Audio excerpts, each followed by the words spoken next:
jogo em que a arbitragem foi questionada, né? Mas, enfim, o Matheus Ponte garantiu a vitória do Botafogo sobre o Cuiabá. Botafogo que com esse resultado está na vice-liderança do Campeonato Brasileiro, esperando os resultados de Palmeiras e Bahia para entender em que posição vai terminar nessa rodada. Ontem terminou o jogo antes do Flamengo, né?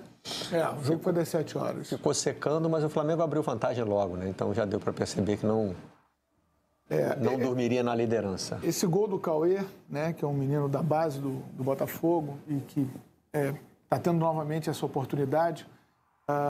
O Arthur Jorge ontem construiu um time com muita pegada no meio de campo. O trabalho do meio de campo do Botafogo ontem foi muito importante sem a bola.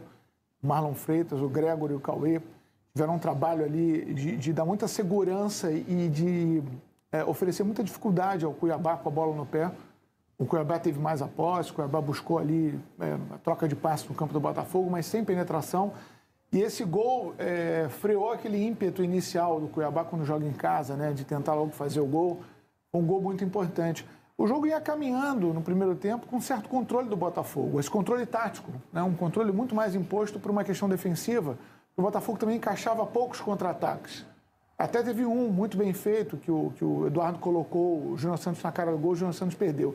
Eduardo fez mais uma vez um trabalho muito importante nessa transição entre o poder de marcação do meio de campo e o cara que alimenta, tem a capacidade para alimentar os homens de frente mais rápidos, o Luiz Henrique e o Júnior Santos. Mas essa bobeira do Lucas Halter, né, foi um pênalti bobo, muito bobo, cometido em cima do Pita, deu vida novamente ao Cuiabá, ao ponto do Cleison perder esse gol inacreditável. Inacreditável. É um dos gols mais perdidos aí do Campeonato Brasileiro até agora. O Pita ganha novamente do Halter, o Halter vai mal na jogada e o Cleison joga essa bola para fora. Para mim, esse lance é indiscutível, gente. Não tem como você analisar essa imagem, eu penso assim, e não aplicar o cartão vermelho. Sabe? É uma entrada desproporcional, força desproporcional, imprudente, fora da linha da bola, completamente distante da bola e quase que arranca a perna do Felipe, né? Foi o Felipe Augusto.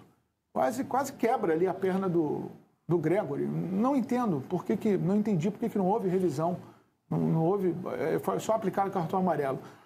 Mas o jogo no segundo tempo ele foi muito mais físico. Se no primeiro tempo ele foi muito mais um jogo tático, né, do Cuiabá tentando entender como furar um sólido Botafogo dentro de campo, no segundo tempo foi um jogo físico, totalmente físico, de muita disputa por espaço, principalmente no meio de campo, até uma certa pobreza de argumentos ali, muita bola longa, muita bola pelo alto e o Botafogo acabou fazendo o gol da vitória num lampejo do Júnior Santos, que até então não vinha bem na partida e teve uma jogada individual, arrancou um chute de fora da área.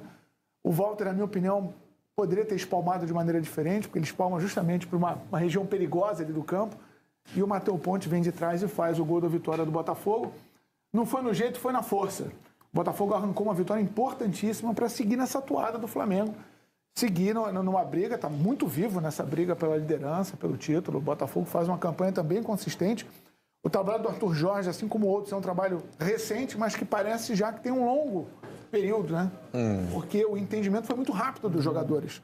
Depois de uma pequena bateção de cabeça no início, em que ele acha que foi meio assodado ao querer colocar logo em prática aquilo que ele pensa de futebol ofensivo, 4 homens de frente.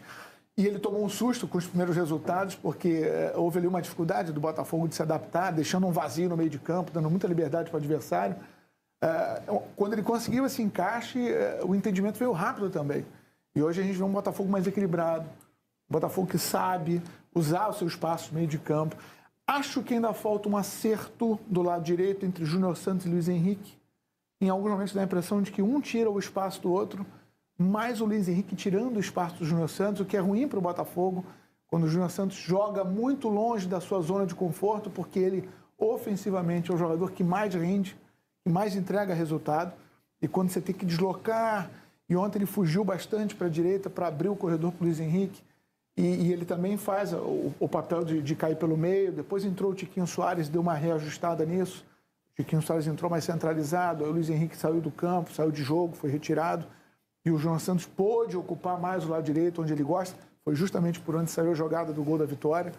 Então, só esse pequeno ajuste, porque o Luiz Henrique, ele ainda não rendeu o que muitos esperam dele.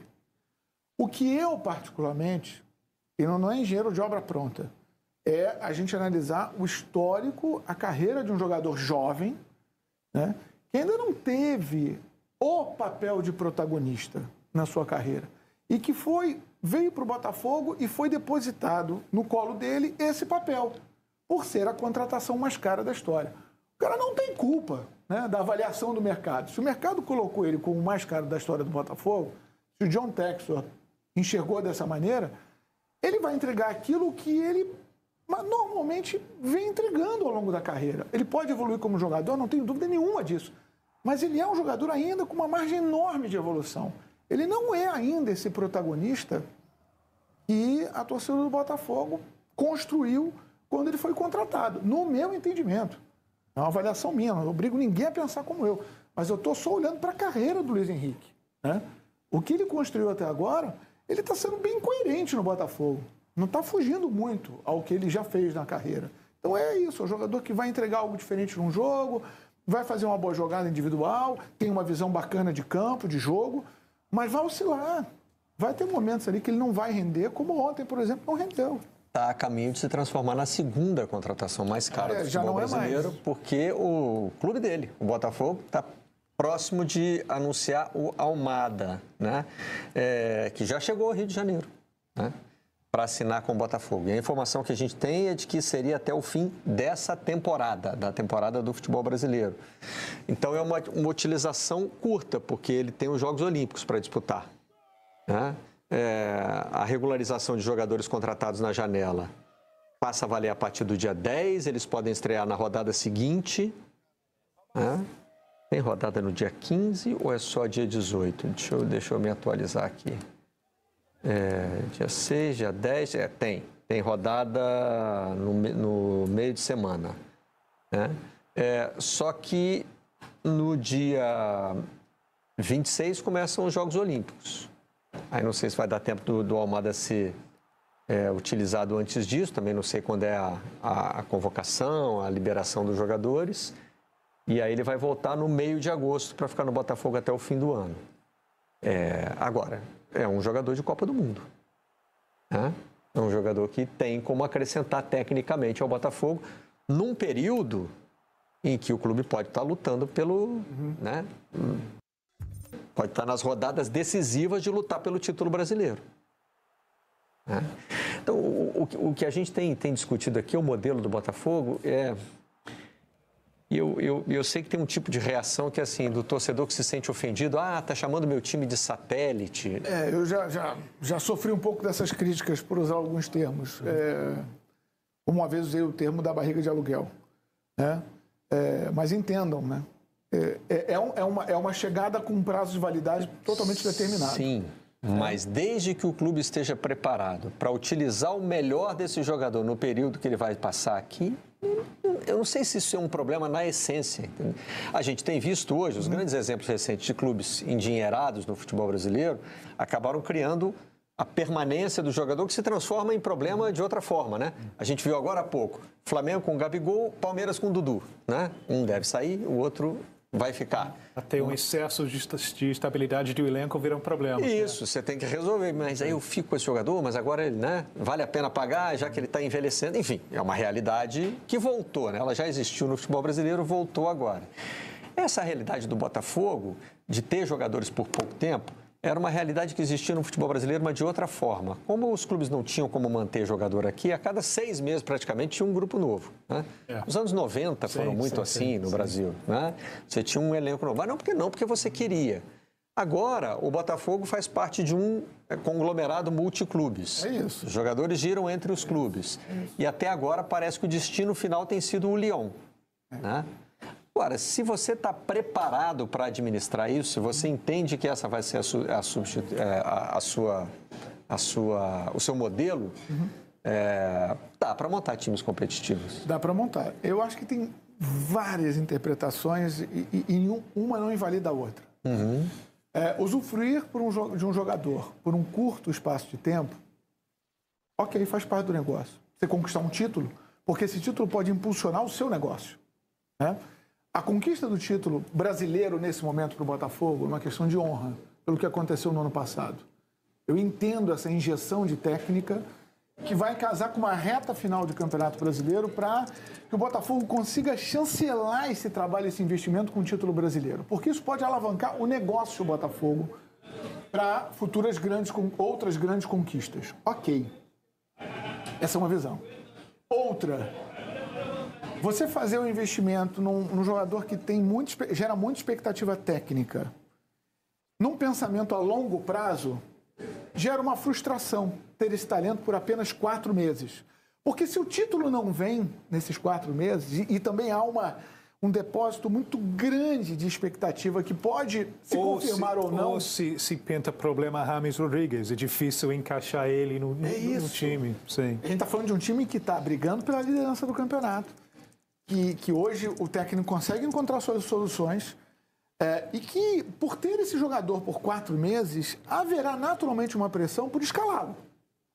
Ou você acha que por 4 meses ele vai ficar no banco de reservas? Não. Ele vem, o período curto gera uma pressão ainda maior no treinador por escalá-lo. Numa engrenagem que já está ali. Eu acho que ele entra nessa engrenagem hoje com facilidade, tá? Só respondendo. Para mim, o Almada hoje entra nessa engrenagem do Botafogo. Mas, assim, se o título, se o encaixe acontecer de maneira tão fantástica, é frustrante para o torcedor, é frustrante para essa mesma engrenagem saber que isso só vai acontecer por 4 meses. Aí é um controle de frustração que vai de cada um. Cada um que administre, né, a sua própria expectativa e, consequentemente, algum tipo de frustração. Então, tem várias... E principalmente, foi o que você falou, Barreto, é o entendimento do torcedor de que o Botafogo hoje ele é um pilar no modelo de negócio que tem como principal alvo o mercado europeu, porque é o mercado mais forte. Então, o John Textor, por mais que ele faça tudo pelo Botafogo, por mais que ele consiga grandes contratações, que ele queira ver o Botafogo campeão de tudo, é um modelo de negócio que tem como fim o mercado europeu. O principal negócio do John Textor está na Europa. Isso não diminui o Botafogo. É uma escala natural de mercado, questão econômica. Estamos falando aqui de economia. Não estamos falando de paixão, nem de parte técnica, é economia. Então, assim, ele vai usar muitas vezes, sim, o Botafogo como um clube de passagem. Agora, é saber usufruir o máximo desse momento, que grandes talentos estarão por aqui, de passagem. O próprio contrato com o Luiz Henrique, que eu citei há pouco, é um contrato que prevê o retorno ao futebol europeu. Só para deixar claro, caso tenha ficado alguma coisa no ar aí, as brincadeiras que a gente fez sobre o sistema, elas vieram da frase do Marlon Freitas na entrevista no intervalo ontem, dizendo que o Botafogo tem que brigar contra o sistema quando ele estava reclamando da arbitragem. Engraçado que sistema não é uma expressão usada pelo John Textor, né? O John Textor tem uma cruzada, né? Que ele está tentando provar questões de manipulação por apostas esportivas e também questões de arbitragem no futebol brasileiro. E a gente tem debatido aqui que Textor não conseguiu ainda dar o segundo passo, né, que é mostrar para a gente a mesma convicção que ele tem. Ele está misturando, né, duas coisas que são totalmente diferentes. O Textor foi mais direto, já chamou que é tudo corrupto. Disse que é corrupção. Corrupto. Mas também ainda não conseguiu mostrar para a gente por A mais B que sistema é esse, que corrupção é essa, né? Então, são essas as críticas que a gente faz. O que não quer dizer que sempre que a gente diga isso, está querendo dizer que a arbitragem acertou, que não existe erro de arbitragem, como o Éboli destacou, né? O lance era para expulsão e, como a gente falou aqui também no outro jogo do Botafogo, o lance no Tietê seria para expulsão, né? A entrada do Hugo Moura, que pega na bola antes, né? Esse tema também. Pega na bola, depois arranca, pega na bola, mas na sequência de pegar na bola vai com a trava da chuteira. E o de ontem nem bola tinha na jogada, era só... São 2 lances contra o Botafogo, tem gente que junta isso e diz, porque aí tem método, uma perseguição, aí é que a gente já tem mais dificuldade de acompanhar. E até porque parte dessa reclamação teve como origem um pênalti, que foi também indiscutível, né? O pênalti de ontem? O pênalti em cima do Pita. Não. 2 mãos nas costas do amiguinho. Não há o que discutir. Então, aí não. Aí você se apoia numa bengala. Você se apoia numa bengala que virou uma bengala editorial, mas que, diante das imagens, ela perde força, ela vira uma uma conversa vazia. Né? Aí já complica um pouco. Bom, quem está descomplicando um pouco a